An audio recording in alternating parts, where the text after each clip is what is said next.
Hello, St. Paul's. Welcome to Holy Week.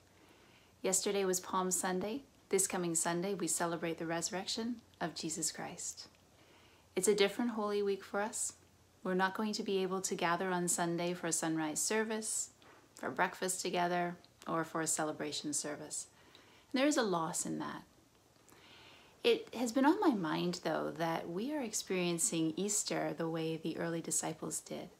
After the death of Jesus, they were frightened, they were scattered, they were hiding in their homes, they didn't know what was coming next. Some of them were trying to get out of the city.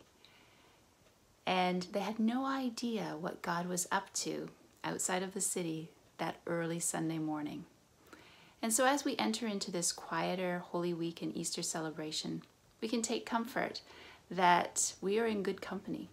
The church has been here before. And we serve the same God, the God of the resurrection. Our plans for St. Paul's this week are simple and quiet.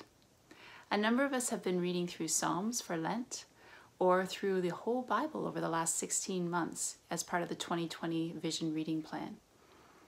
And I hope that you're finishing that up this week if you've been doing that. And if you'd be able to drop us a line or comment, let us know what highlights you've encountered over these readings. We'd love to hear that from you.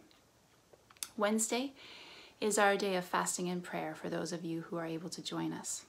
On Friday and again on Sunday, Andrew will release sermons, and we hope that you can weave these into your Easter celebrations. Maybe gather as family or gather virtually with your small group to talk about this and reflect on the death and resurrection of our Lord. After Easter, we are moving into a new sermon series focusing on prayer. Earlier this year, we declared 2020 to be a year of prayer for St. Paul's. And so it is appropriate that we're taking some time now to consider and learn how to be in prayer. In leadership, we're also going to be reading through the book of Acts. We think that we have a lot to learn from Acts because this is the story of God building his church with people who really did not know what this even meant. And he was doing it in very uncertain times. We're going to take about 5-6 weeks to read through that, and there will be a reading plan available for those of you who would like to follow along with us. The other announcement that I have for you this week is that St. Paul's is continuing to support our community in its response to the coronavirus. As I shared last week, the St. Paul's building is being used as a drop-off place for personal protective equipment.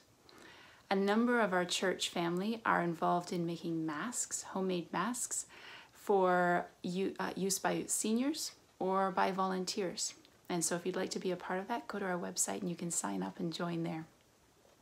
The other thing that we are doing this week is we are facilitating our community's call for healthcare professionals, medical volunteers, and non-medical volunteers.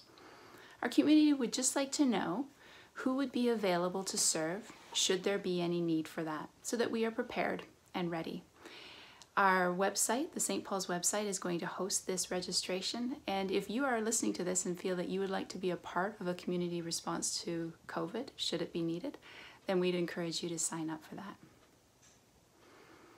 As we enter into Holy Week, my prayer is that you would know God's presence with you. May God be with us all.